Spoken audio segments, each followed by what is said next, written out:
தமிழ் பேசும் அனைத்து நாள் உள்ளங்களுக்கும் இனிய மாலை வணக்கம். இன்றைக்கி நம்ம இந்த வீடியோவில் கேகேஆருக்கும் மும்பைக்குமான செகண்ட் T20 மேட்சுக்கான ப்ரிவியூ பார்க்க போகிறோம். ஓகேவா? ஆல்ரெடி ஃபஸ்ட்டு மேட்ச் நடந்தது. ஆல்ரெடி நான் ஃபஸ்ட்டே சொல்லியிருந்தேன். இந்த ஒரு 2024க்கு அப்புறமே 200, 170, 180 அப்படிங்கிறது ஈஸிபிள் அண்ட் கெட்டபுள் டார்கெட்டு. ரொம்ப க்ளோஸாக போய் ஜெயிக்கிற மாதிரிலாம் இல்லை. 16, 17 ஓவரில் ஜெயிச்சிடுறாங்க. அப்படி இல்லை அப்படின்னா தோற்று போகிறாங்க. இது 2 தான் நடக்குது.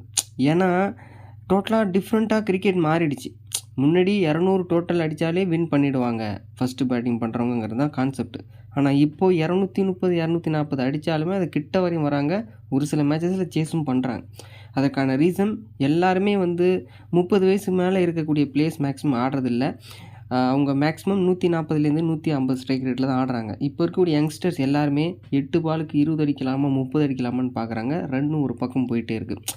எஸ்டர்டே மேட்ச்சில் நீங்கள் பார்த்துருந்தாலே கிளாஸ் அண்ட் அவுட் ஆகியுமே அவங்களுக்கு 200 டோட்டல் மேலே போயிருந்தது. அப்போது அந்த எந்த மாதிரி பேட்டிங் லைனப்பை கொண்டு வந்திருக்காங்க. இப்போ சிஎஸ்கே எடுத்துக்கோங்க, உருள் பட்டேல் கடைசி வரைக்கும் பேட்டிங் இருக்குது. எல்லா டீம்லேயுமே யங்ஸ்டர்ஸ் நிறைய இம்ப்ரூவ் பண்ணி உள்ளே கொண்டு வந்திருக்காங்க. இந்த ஜென்ரேஷன்ஸ் எப்படி ப்ளே பண்ணுறாங்க அதை பேஸ் பண்ணி சிஎஸ்கே ஒரு சில டீம்ஸு ஃப்ளாப்பான டீம்ஸ்லாம் அதை ரீக்ரியேட் பண்ணிட்டு வந்திருக்காங்க. இதுதான் கான்செப்ட்டு. ஓகேவா? சரி, ஓகே. டெலகிராமில் ஜாயின் பண்ணாதவங்களும் கண்டிப்பாக ஜாயின் பண்ணுங்கள். டிஸ்கிரிப்ஷனில் லிங்க் இருக்குது. ஒவ்வொரு மேட்சுக்கும் ஸ்டாட்ஸ் ப்ளஸ் வீடியோஸ் போட்டுட்ருக்கோம். சிம்பிளாக நிறைய ஸ்டாட்ஸ் கொடுப்போம். அதையும் பார்த்து என்ஜாய் பண்ணுங்கள். வீடியோக்கு லைக் பண்ணி சப்போர்ட் பண்ணுங்கள். Okay. Second match KKR versus Mumbai இந்தியன்ஸுக்கு நடக்குது. எங்கே நடக்குது அப்படின்னு பார்த்தீங்க அப்படின்னா மும்பை வான்கடே ஸ்டேடியத்தில் நடக்குது. பிச்சை பொறுத்தளவுக்கு நல்ல பேட்டிங் ட்ராக்கு தான். கொஞ்சம் ஸ்விங் இருக்கும், 1 ஓவர் 2 ஓவர், அதுக்கப்புறம் ஸ்விங் இருக்காது. ஓகே, நல்ல ஸ்விங் பண்ணி பவுல் பண்ணுறவங்க விக்கெட் எடுக்கலாம். ஓகே, அதுக்கப்புறம் விக்கெட் எடுக்க முடியாது. நல்ல பேட்டிங் விக்கெட்டு. ஆவரேஜான score 177, highest score 235, lowest score 67. ஓகேவா? ஸ்கோரிங் பேட்டர்ன் பார்க்கும்போது 150க்குள்ளே 28 முறையும், 150லேருந்து 169க்குள்ளே 29 முறை போயிருக்கு. 170லேருந்து 189க்குள்ளே 37 முறையும், 190 + 31 முறையும் போயிருக்கு. ஓகேவா? இந்த வென்யூவில் T20 ஸ்டாட்னு பார்த்தீங்கன்னா 125 மேட்ச் நடந்திருக்கு. அதில் பேட்டிங் ஃபஸ்ட்டு 57 முறையும், பேட்டிங் செகண்ட் 68 முறையும் வின் பண்ணியிருக்காங்க. ஓகேவா? இந்த 2 டீமும் ரீசெண்டாக ப்ளே பண்ணும்போது உங்களுக்கே தெரியும் எந்த டீம் ஹையர் லெவலில் ஜெயிக்கிருக்காங்க அப்படிங்கிறது. கேகேஆரில் மும்பை தான் ஜெயிச்சிருக்காங்க. ஆனால் மும்பை கேகேஆர் ஒரு சின்ன ஒரு ஃப்ளாஷ்பேக் பார்த்தோம் அப்படின்னா மும்பைக்கு பெரிய ஃப்ளாஷ்பேக்காக இருக்குது. அவங்க ஃபஸ்ட்டு மேட்ச்சு ஒரு சில சீசனாக வின் பண்ணியிருந்தே கிடையாது. அது ஒரு மைனஸ் அவங்களுக்கு. கேகேஆருக்கு ஒரு சில பவர் ஹிட்டிங் இருக்குது. 2 டீமே ஃபைட் பண்ணுவாங்க. எந்த டீம் வேணாலும் ஜெயிக்கலாம். ஃபைனலி ஐ திங்க் இந்த முறை ஃபஸ்ட்டு மேட்ச்சில் கண்டிப்பாக ஜெயிப்பாங்கன்னு நினைக்கிறேன். ஓகே. ரீசன்ட் மேட்சஸ் இந்த வென்யூவில் பார்த்தீங்கன்னா 180 அடிச்சிருக்காங்க எம்ஐ. டெல்லி கேபிட்டல்ஸ் 121 மட்டுமே அடிச்சிருக்காங்க. அதில் பேசஸ் 4 விக்கெட்டும், ஸ்பின்னர் 1 விக்கெட்டும் எடுத்திருக்காங்க ஃபஸ்ட் இன்னிங்ஸில். செகண்ட் இன்னிங்ஸில் 5 விக்கெட்டு, பேசர்ஸ் ஸ்பின்னர்ஸ் 5 விக்கெட் எடுத்திருக்காங்க. அதே போல் மும்பை 155 அடிச்சிருக்காங்க, ஜிடி 156 அடிச்சிருக்காங்க. அதில் பேசஸ் ஃபஸ்ட் இன்னிங்ஸில் 4 விக்கெட்டும், ஸ்பின்னர் 3 விக்கெட்டும் எடுத்திருக்காங்க. செகண்ட் இன்னிங்ஸில் அதே போல் பேசஸ் 7 விக்கெட்டு, ஸ்பின்னர்ஸ் விக்கெட் எடுக்கலை. ஓகே. அதே போல் எம்ஐ 215 அடிச்சிருக்காங்க, எல்எஸ்ஜி 161 மட்டுமே அடிக்க முடிஞ்சது. பேசஸ் ஃபஸ்ட் இன்னிங்ஸில் 5 விக்கெட்டும், ஸ்பின்னர்ஸ் 2 விக்கெட்டும் எடுத்திருக்காங்க. செகண்ட் இன்னிங்ஸில் பேசஸ் 8 விக்கெட்டும், ஸ்பின்னர்ஸ் 2 விக்கெட்டும் எடுத்திருக்காங்க. ஓகேவா? நம்ம ஓவரால் பார்க்கும்போது ஒரு டீசெண்டான டோட்டல் செட் பண்ணுற மாதிரி இருக்குது. பார்க்கலாம் எந்த மாதிரி பிச் இருக்குங்கிறது. ஓகே, நமக்கு ஆன் டைமில் பிச் ரிப்போர்ட் கிடைக்கும். டெலகிராம் ப்ளஸ் வாட்ஸ்அப் சேனலில் அப்டேட் பண்ணுறேன். ரெக்கார்ட்ஸ் பார்த்தீங்கன்னா பேஸ் வர்சஸ் ஸ்பின்னர்ஸில் பேசஸ் 37 விக்கெட் எடுத்திருக்காங்க இந்த வென்யூவில். ஸ்பின்னர்ஸ் 15 விக்கெட் எடுத்திருக்காங்க. ஹெட் டு ஹெட்னு பார்க்கும்போது 35 மேட்ச் 2 பேருக்குள்ளே நடந்திருக்கு இது வரைக்கும் நடந்த சீசனில். அதில் எம்ஐ 24 முறை, கேகேஆர் வெறும் 11 முறை மட்டுமே வின் பண்ணியிருக்காங்க. ஓகேவா? சரி, ஓகே. இப்போ நம்ம Mi playing 11 and recent performance detail பார்க்கலாம். அதே போல் கேகேஆருடைய பிளேயிங் 11 ரீசன்ட் பர்ஃபார்மன்ஸ் டீட்டெயில்ஸ் எல்லா அனலைஸும் பார்க்கலாம். Mi playing 11 Rohit Sharma, Quinton de Kock, Suryakumar Yadav, Tilak Verma, Hardik Pandya, Rutherford, Naman Dhir, Shardul Thakur, Mitchell Santner, Deepak சகர், ட்ரெண்ட் போல், ஜஸ்பிரீத் பும்ரா. இது எம்ஐயோட ஒரு பாசிபிளான பிளேயிங் 11 அண்ட் ப்ளஸ் இம்பேக்ட். ஓகேவா? ரோஹித் சர்மா 11, 24, 26, 0, 155. சிம்பிளாக சொல்லணும் அப்படின்னா வருவார், ஒரு பவர் ஹிட்டிங் மாதிரி ஒரு 2-3 சிக்ஸு ஒரு 4 அடிச்சுட்டு மேக்ஸிமம் ஒரு 30-25 ரன் அடிப்பார், அவுட் ஆகிடுவார். பட் ஆனால் இவர்கிட்ட ஒரு வீக்னஸ் இருக்குது. சுனில் நாராயண், வருண் சக்கரவர்த்தி ஒரு சில ஸ்பின் அட்டாக் இருக்கிறதுனால 25 மேக்ஸிமம் அடிக்கலாம். அந்த மாதிரி தான் ஒரு வாய்ப்பு இருக்குது. ஓகேவா? அதேபோல் Quinton de Kock 10, 0, 47, 6, 14. Ryan Rickelton இருக்கார். பார்க்கலாம். குயின்டன் டி காக் தான் ப்ரிஃபரன்ஸ் கொடுக்க முடியும். ஏன்னா இந்த 2 பேர் தான் நல்லாவே வந்து ஐ திங்க் 2019-20 கப் அடித்து கொடுத்ததுனால இந்த பேரை நோக்கி தான் போவாங்க. பட் ஆனால் குயின்டன் டி காக் ஓரளவு டீசெண்டான ஃபார்மில் தான் இருக்கார். பெரிய அளவில் பீக்கில் கிடையாது. ஓகேவா? அதனால் விக்கெட் கீப்பிங் ஒரு எக்ஸ்ட்ரா அட்வான்டேஜ் இருக்கிறதுனால பாயிண்ட் எடுக்கலாம். ஓகே. சூரியகுமார் யாதவ் 0, 11, 18, 31, 18. அந்த ரஜினி படத்தில் ஒன்று சொல்லுவாங்கள்ல, அந்த படையப்பா படத்தில் மாப்பிள்ளை இவர் தான் ஆனால் போட்டிருக்க ட்ரெஸ் எந்து அப்படிங்கிற மாதிரி, இவர் தான் கேப்டன் ஆனால் கப் அடிச்சது நாங்கள் அப்படிங்கிற மாதிரி தான் சூரியகுமார் அதோட பர்ஃபார்மன்ஸு டச்லேயே இல்லை. எப்போயாவது ஒரு மேட்ச் அடிக்கிறார். யூஎஸ்ஏல அடித்து கொடுத்தது தான். அதுக்கப்புறம் பெரிய அளவில் ஒரு என்ற அளவு கூட பர்ஃபார்மன்ஸ் இல்லை. பட் ஆனால் கேப்டன்சி கப் அடித்து கொடுத்துருக்காரு. அதுதான் வந்து எல்லோரும் பேசுவாங்க. ஓகேவா? திலக் வர்மா 8, 21, 27, 41, 44, 1. நல்ல பவர் ஹிட்டிங் இருக்குது. அவருடைய பேட்டிங் ஆர்டர் எப்போ வேணாலும் இன்டர்சேஞ்சஸ் ஆகும். மேபி இப்போது டாப் ஆர்டர் நல்லா ஆடிட்டாங்க அப்படின்னா ஹர்திக், ரூதர்ஃபோர்ட்லாம் கொஞ்சம் டாப்பில் வருவாங்க. திலக் வர்மா பேட்டிங் ஆர்டர் கீழே போகும். டாப் ஆர்டர் ஃபெயிலியர் ஆச்சு அப்படின்னா திலக் வர்மா வருவார். அந்தமாதிரி மேட்சப்பில் எடுத்துகிட்டு போகலாம். Hardik Pandya 18 + 1 wicket, 27 + 2 wicket. இவர் நம்ம 4 ஓவர் போகிறார். பேட்டிங் கண்டிப்பாக வந்துடுவார். கேப்டன் எல்லாமே ஆப்ஷன் இருக்கிறதுனால போத் இன்னிங்ஸ்லும் இம்பார்ட்டன்ட். ரூதர்ஃபோர்ட் 14, 12, 31, 24, 76. சூப்பரான பிளேயருங்க. பட்டுச்சு அப்படின்னா நல்ல பேட்டிங் இருக்குது.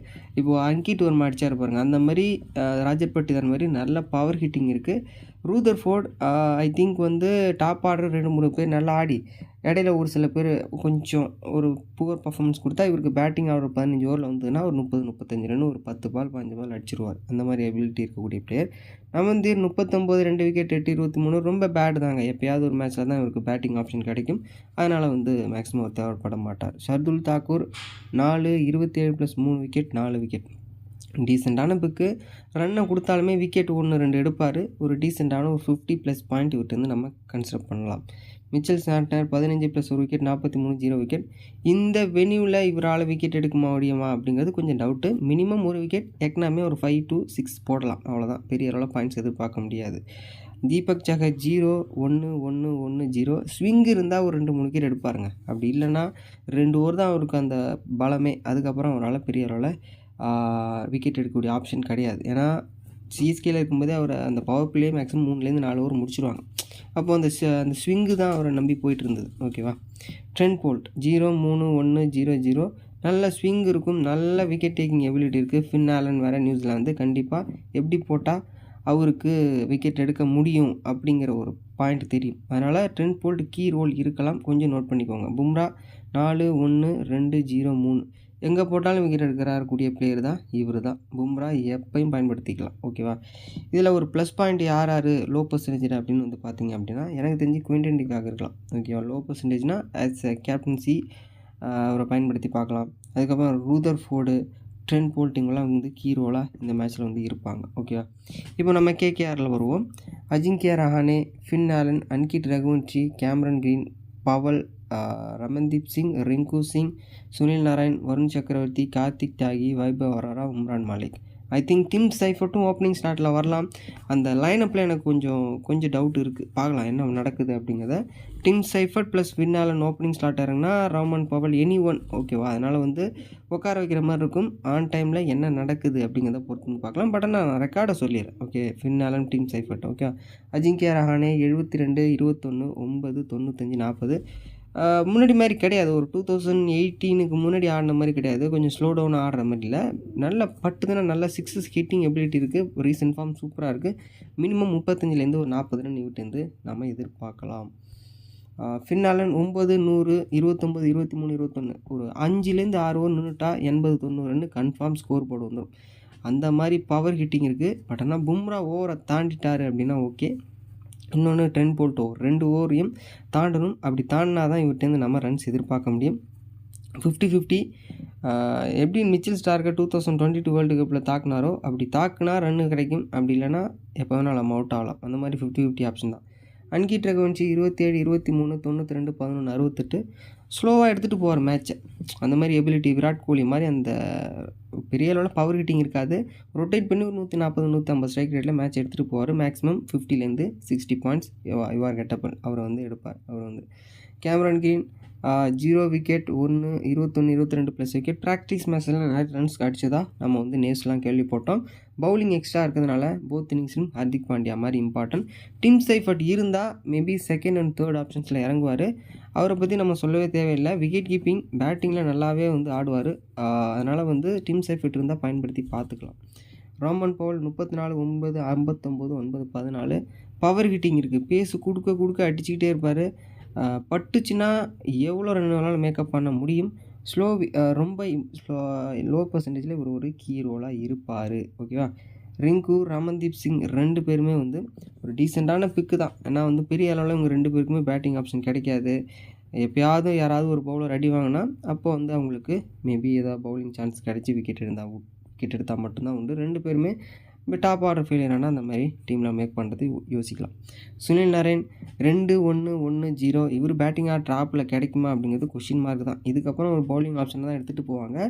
இந்த மேட்சை பொறுத்து அவருடைய பேட்டிங் ஆப்ஷன் நமக்கு வந்து மேக்ஸிமம் கிளியர் கட்டாக தெரிஞ்சிடும். பட் ஆனால் விக்கெட் எடுத்துருவார் கண்டிப்பாக. சுனில் நரேன் போத் இன்னிங்ஸ்லையும் இம்பார்ட்டன்ட். வருண் சக்கரவர்த்தி 1-1-1 துவம்சம் பண்ணுங்கடா அப்படிங்கிற மாதிரி அடி விழுந்துக்கிட்டே இருக்குது அவர் ஓவரில். பட் ஆனால் ஓரளவு தேவலாம். ஒரு டீசெண்டாக ஒரு விக்கெட் 2 விக்கெட் எடுக்கிறாரு. எல்பிடபிள்யூ போல்ட்டில் கிடைக்கிறதுனால பாயிண்ட்டுக்கு ஒரு 40-45 கிடச்சிது. ஓகேவா. கார்த்திக் தியாகி 2-1-2-0-3 நல்ல ஸ்பேஸ் இருக்கும். நல்ல லைன் எடுத்து போடுவாருங்க. ஒரு லோ பர்சன்டேஜில் ரோமன் பவல் கார்த்திக் தியாகி வைபவரெல்லாம் பயன்படுத்தி பார்க்கலாம். ஏன்னா வைபவரெல்லாம் 1-3-2-1 நல்ல ஸ்விங்கு போடுவார். தீபக் சகர் மாதிரியே நல்ல ஸ்விங் ஆகும், பாம்பு மாதிரி இன் ஸ்விங் நிறைய போடுவார். அதனால் இவங்கெல்லாம் பயன்படுத்தி பார்க்கலாம். உம்ரான் மாலிக் பேஸ் மட்டும்தான் 0-0-1-3-2 பேஸ வச்சுட்டு ஒன்றும் பண்ண முடியாது. கொஞ்சம் வேரியேஷன் காட்டினா விக்கெட் எடுக்கலாம். இந்த டீம் பாயிண்ட் ஆஃப் வியூவில் ரகுவன்ஷி, ரோமன் பவல், கார்த்திக் தியாகி இம்பார்ட்டன்ட் பிக்காக இருப்பாங்க. ஓகேவா. தேங்க்ஸ் ஃபார் வாட்சிங். வீடியோக்கு லைக் பண்ணி ஷேர் பண்ணி சப்போர்ட் பண்ணுங்கள். நெக்ஸ்ட் வீடியோவில் பார்க்கலாம். இனி டவுட் கிளாரிஃபிகேஷன் தான் கீழே கமெண்ட் பண்ணுங்கள். நான் வந்து சொல்கிறேன். ஓகேவா. Okay bye.